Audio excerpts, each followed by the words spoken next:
បញ្ចេញមួយចំនួនពី radical ដើម្បីឲ្យពួកយើងច្បាស់អំពីការបញ្ចេញមួយចំនួនពី radical ឥឡូវយើងមកក្នុងកតរបស់គ្នាចឹងយើងមានឬការ៉េនៃ27 x ស្វ័យកុន4ធម្មតាការណាដែលគេអត់ទៅសេស្វ័យកុនសន្ទុះពីលើបានន័យថាវាគឺជាឬការ៉េបើសិនជាគេសរសេរបានន័យថាវាគឺជាឬកុបឥឡូវយើងមើលអញ្ចឹងអានេះវាគឺជាឬការ៉េអញ្ចឹង27យើងប្របាយតាមបឋមវាបានឥឡូវយើងមក27យើងប្របាយតាមបឋមវាបានប៉ុន្មាន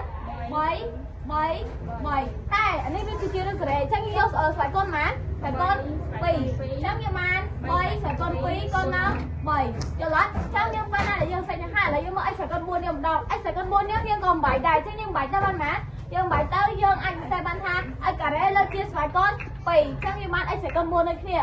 ដល់មកហើយយើងចាប់ផ្ដើមមើលទៀតអញ្ចឹងកន្លែងនេះដោយសារវាមានសន្ទុះដូចគ្នាស្វ័យកុនវាក៏ដូចគ្នាដែរអញ្ចឹងយើងផ្ដាច់វាមកនេះ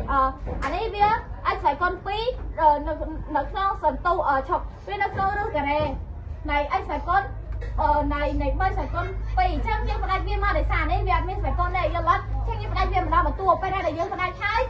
យើងមកអានេះយើងតនេះចោលសិនយើងផ្ដាច់អានេះហើយយើងមើលអានេះសម្រួលការអត់សម្រួលការទៅសល់3ខាងនេះយើងក៏សម្រួលការដែរអញ្ចឹងវានៅសល់អីការ៉េអញ្ចឹងយើងសម្រួលមកវាបាន3អីការ៉េឬទី3នៃឬទី2នៃ3យល់ហើយណាអត់យល់ថាគេផ្ដាច់អត់ដោយសារវាអត់មានស្វ័យកុនដូចគេអញ្ចឹងយើងត្រូវផ្ដាច់វាឲ្យនៅម្នាក់ឯងបើមិនជាវាអាចបញ្ចេញបានទេយើងបញ្ចេញទៀតតានេះវាមានបញ្ចេញការអត់ទេ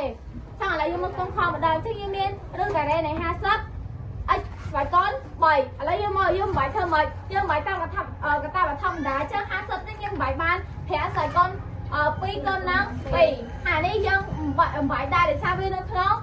radical ដែលមានសន្ទុះ2យល់អត់ចឹងខាងណាដែលវាមានសន្ទុះ2យើងបំបាយមកដោយសារនេះ x ស្វ័យកុន3បើសិនជាកន្លែងហ្នឹង x ការ៉េយើងទុកវាដដែលទៅតែនេះដោយសារវាមាន x ស្វ័យកុន3យើងបំបាយទៅដើម្បីឲ្យវាសម្រួលមួយ radical បានយល់អត់ចឹងយើងបំបាយហើយឥឡូវយើងមកអានេះចឹងអានេះមានសន្ទុះយើងមានអានេះវាមាន x ស្វ័យកុន3ចឹងបំបាយទៅយើងបានយើងបំបាយយកបានយក x ការ៉េកុនហ្នឹងអញ្ចឹងវា x ការ៉េកុន x វាបាន3អីវិញអត់បានឥឡូវយើងមើលពេលណាយើងបំបាយហើយយើងចាប់ផ្ដើមវាផ្ដាច់ម្ដងបន្ទួអញ្ចឹង